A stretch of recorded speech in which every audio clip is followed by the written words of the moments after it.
doce para ela, vai dizer: lembra-te. E ela nunca esquece.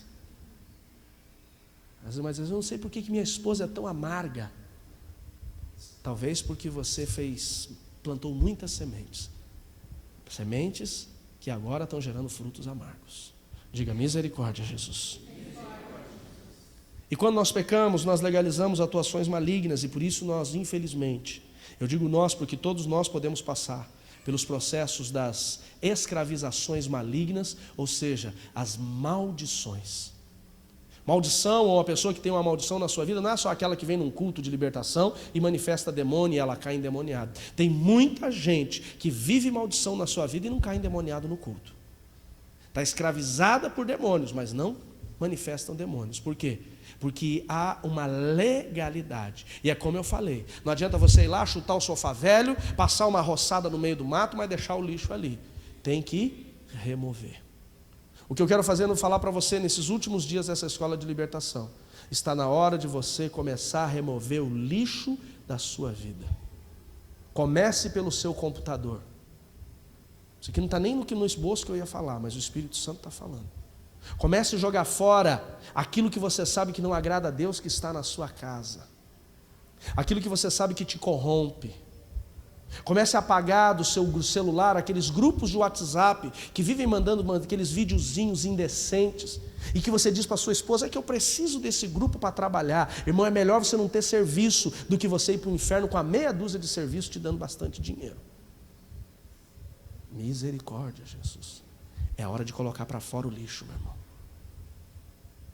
Está na hora de você começar a colocar filtros naquilo que você assiste, naquilo que você ouve, naquilo que você fala. Porque não adianta você vir aqui, semana que vem nós vamos fazer renúncia, quebra de maldição, vamos colocar todo o lixo para fora. Se você não jogar o que está podre, guardadinho, escondidinho, como o seu pecadinho de estimação, os demônios vão continuar. Aliás, é até pior. Porque a Bíblia diz que você vem e faz a limpeza, o demônio vai embora, aí ele volta, dá voltas, procura lugares para morar e não encontra, aí ele volta naquela casa que está limpa, encontra ela vazia, e ele chama mais 7 amigos. Eu não sei assoviar, tá? O máximo que eu consigo fazer é isso aqui. Fala: bora, alguém sabe fazer esse assovio, me ajuda aí? E mais ou menos, faz 2 vezes. É, desse jeito. Isso, esse é bonitinho. E gostei. E ele fala: vem junto. E vem mais 7. Se tinha um te oprimindo, agora vem 8. Se um já estava arrebentando com você, imagine 8. Amados, nós temos que tomar posição. A Bíblia diz que naquele dia, no dia do julgamento final, muitos dirão: Senhor, em teu nome eu expulsei demônios, eu orei por enfermos, em teu nome eu gritei, na minha liberdade eu pulei, em teu nome eu cantei, venha o teu reino, manifesta a tua glória, em teu nome eu fiquei na porta da igreja, em teu nome eu toquei, em teu nome eu preguei. Jesus vai olhar e dizer assim: apartai-vos de mim. Apartai-vos de mim, na minha versão bíblica, é vaza. É verdade ou não é? Você diz para alguém hoje: aparte-se de mim. O que você fala? Vaza, irmão. Quero te ver, não. Jesus vai olhar e vai falar: vaza. Não te conheço. Hoje ele está dizendo: vem a mim. Naquele dia ele vai dizer: apartai-vos. Na linguagem Márcio Martins, vaza. Nós precisamos resolver a nossa vida hoje, amados. Cada dia que passa eu tenho plena compreensão que nós precisamos tomar posturas espirituais, colocar o lixo para fora agora, para que nós possamos não viver apenas uma vida de santificação, de bênção e de favor hoje, porque nós escolhemos a vida, escolhemos a bênção, mas a eternidade. Tem muita gente, Elaine, que está preocupado com hoje, com o que ele pode receber de bênção. Pare de se preocupar só com o que você vai receber de bênção. Talvez nessa terra nem abençoado você será, do jeito que você quer, mas eu quero saber onde você vai passar a sua eternidade. Quem quer estar no céu, diga amém. Amém. Amém. Infelizmente só o amém não leva a gente para o céu. Tem que ter atitudes. Na semana passada eu falei de algumas causas de maldição, algumas situações que nós abrimos a porta para os demônios agirem em nossas vidas. A primeira que nós falamos, como é que está meu horário aqui? Iniquidade dos pais. Para quem estava aqui, nós falamos de herança de família, e entramos um pouco ali, Priscila, em Gênesis capítulo 12, verso 14, quando Abraão vai até o Egito, e lá no Egito ele mente que Saraí era sua irmã e não sua esposa, de medo de ser morto por causa da beleza da sua esposa. Então Faraó toma aquela mulher para ele, leva para o seu harém. A Bíblia diz que vem então uma peste sobre o Egito. O Faraó entende que aquela mulher não era irmã de Abraão, mas era esposa, devolve para ele, expulsa ele da terra. Ele ainda sai abençoado com um gadinho, sai lá uns boizinhos, sai de lá com uns camelinhos, sai de lá com umas ovelhinhas. Mas Deus aparece para ele uma noite tenebrosa, a Bíblia diz sombria, pesada, e Deus fala assim: porque você desceu para o Egito, seus filhos, a sua descendência sempre estará lá, e viverão 400 anos escravizados por um povo estranho, e a descendência de Abraão fica escravizada. Ou seja, o pecado do pai gera maldição sobre a vida dos filhos. Eu quero que você repita isso comigo, diga: Deus visita a iniquidade do pai até a terceira ou quarta geração. Talvez as situações que você vive hoje são consequências dos pecados do seu pai. E talvez amanhã seus filhos viverão consequências do seu pecado. Por isso que nós temos que colocar o lixo para fora. Segunda causa de maldição que nós entramos na semana passada, nós falamos sobre quebra de alianças, principalmente a quebra de alianças matrimoniais. Pessoas que infelizmente cometem o adultério e elas dão manutenção no pecado constantemente, porque se tem um negócio, irmão, que leva o cara para o inferno, chama-se adultério.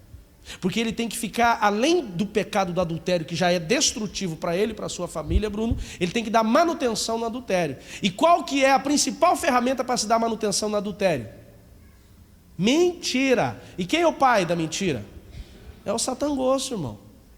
É o capeta, o sapricol, o catiço, o safado, sem vergonha. Ele é o pai, ele é tudo isso mesmo. Ele é o pai da mentira. E o cara vai cada dia afundando mais o seu caminho, vai parar lá no fundo do poço. Literalmente. E aí nós entendemos que o pecado de Davi, um exemplo clássico de adultério, não gera apenas a maldição para ele, mas gera uma maldição para toda a sua família. A Bíblia diz, né? Não se apartará a espada da sua casa. Nós temos mais que constantemente estar pensando e avaliando sobre isso, para nunca pensarmos ou cogitarmos o adultério, porque ele é destrutivo. Amém, queridos? Amém. Agora vocês ficaram tristes, amém? Terceira causa de maldição, rebelião contra pais. Vimos isso na semana passada. Deuteronômio 27:16 diz: maldito quem desonrar, maldito será quem desonrar o seu pai e a sua mãe. E todo o povo dirá amém. Ou seja, assim seja. Muitas pessoas, não poucas, vivem uma vida destruída, uma vida de fracasso. As coisas não acontecem para ele porque desonraram seus pais, porque se rebelaram contra seus pais. Exemplo clássico no livro de Lucas, o filho pródigo. O filho pródigo, ele diz para o pai: me dá a sua herança, me dá toda a herança. O pai nem tinha morrido. Ele pega a herança, vai e torra tudo. O que foi gerado na vida dele, André? Sequidão, fracasso, frustração e miséria. Aquele que se rebela contra o seu pai, ele vai atrair, Márcio, tudo isso em sua vida. São consequências que não podem ser escolhidas. E eu quero falar hoje de mais 3 causas de maldição que muitas vezes são geradas, que geram em nossas vidas a destruição. Abra sua Bíblia comigo. Livro de Provérbios, capítulo 28, verso 13.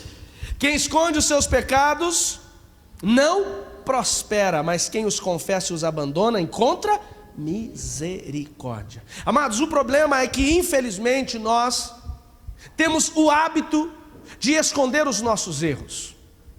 E principalmente quando eles são escandalosos, Davi. O pecado que gera escândalo, Sebastião, ele normalmente é escondido. Por exemplo, ninguém sai contando: ah, eu roubei hoje o meu patrão. Amados, o problema é que quanto mais escandaloso for o pecado, mais nós tentamos esconder. E é exatamente isso que os demônios querem, que nós venhamos esconder o pecado. Porque quanto mais nós tentamos esconder, mais nós legalizamos atuações malignas em nossas vidas. Se existe um lugar para proliferar bactéria, é o quê? Esgoto. E se existe um lugar para proliferar demônios, é o quê? Pecado encoberto. Onde tiver pecado, ali as atuações malignas vão estar em casa. O ambiente sempre vai ser propício para mais e mais demônios. Infelizmente, algumas pessoas, elas não conseguem falar dos seus pecados, talvez até porque falam para pessoas erradas. Você não tem que sair confessando o teu pecado para qualquer pessoa. Você tem que saber para quem você vai falar. Você tem que saber se você vai contar, por exemplo, um pecado, um amigo seu, que sempre alguém tem um amigo que cometeu um pecado, né? Então o seu amigo traiu a esposa, e esse amigo está com um problema de contar para ela que a consciência é pesada. E ele pergunta para você, será que eu conto? Você tem que entender se essa esposa está naquele momento preparada para perdoar. Por que nós confessamos os nossos pecados para Deus? Por quê? Porque Ele perdoa, amém, queridos? Deus perdoa, nós confessamos.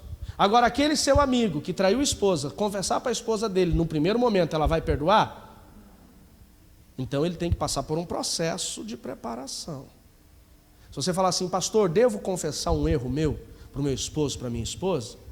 Nós vamos entrar num processo para preparar o coração dele.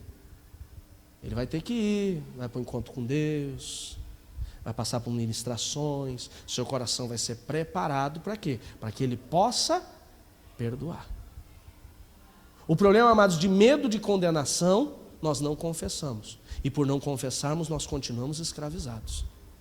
Quarta causa de maldição, são pecados que continuam encobertos. E quanto mais nós encobrimos, mais atuações malignas vão nos escravizar.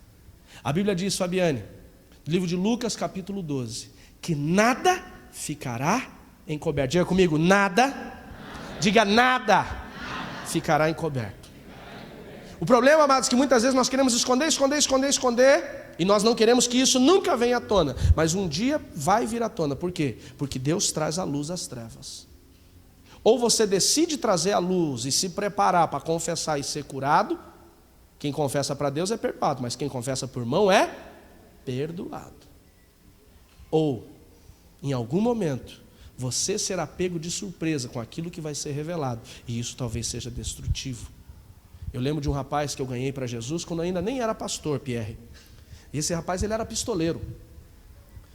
Ele, quando conheci, tinha acabado de sair do presídio. Ele foi condenado por várias mortes, ganhava para isso.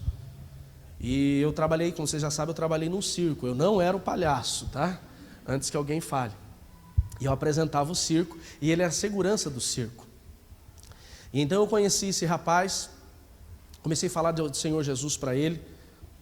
Foi uma das, acho que, se eu não me engano, foi a primeira alma que eu ganhei para Jesus, Márcio. E já comecei logo, né? E esse rapaz, eu estou com um soluço, gente, desculpa, eu estou tentando aliviar aqui. E esse rapaz, ele veio para Jesus, se entregou. A esposa dele, Ivan, confessou Jesus como Salvador. Começaram a caminhar na igreja, não era pastor ainda. E eles começaram a caminhar na igreja. E eu e meu irmão, hoje pastor também, começamos o pastor Elias cuidar dele. E a esposa dele começou a ser cuidada pelas irmãs do grupo de intercessão da igreja. E amados, um dia eu estava em casa, 3 horas da manhã, tocou o telefone, eu ainda era solteiro. Era esse rapaz, nervoso, bufando no telefone. Marcelo, você está onde? E ele tinha uma voz de nervosão, né? Falei, irmão, o que você está fazendo? Ele falou, vem na minha casa agora que eu preciso falar com você. Falei, o que aconteceu? Ele falou, vem aqui agora. E eu e o Marcelo saímos estrupiando, pegamos o carro, fomos na casa dele. Ele morava no bairro Alto. Quando chegamos lá, amados, o portão dele estava entreaberto, nós entramos na sala da casa. Estava a esposa dele ajoelhada e ele com a pistola engatilhada na cabeça dela. Que isso, irmão, pelo amor de Deus, solta isso. Não, eu vou matar ela, eu vou me matar. E toda aquela situação. Que isso, pelo amor de Deus, o que está acontecendo? Toda aquela, oramos ali e ele é angustiado, oprimido. E aí ela chorando falou, não, porque eu conhecia Jesus. E a irmã fulana de tal falou para mim que eu tenho que te confessar os meus pecados. E eu aqui em Deus vim para casa hoje e confessei que eu traí ele. Mas o irmão não estava pronto. Olha a confusão. Nós devemos confessar, mas nós devemos buscar em Deus o momento certo para confessar. Quem está me entendendo, diga amém. Amém. Segunda situação, nós precisamos ser conduzidos pelo Espírito Santo para isso. Nenhum pecado tem que ser encoberto. Como é que eu confesso, ou o meu amigo confessa um pecado? Primeiro você procura uma pessoa que você tenha confiança para falar sobre isso. Alguém que tem condições para te dar uma direção. E depois você começa o processo para trazer a luz. Nada que fique encoberto vai permanecer encoberto.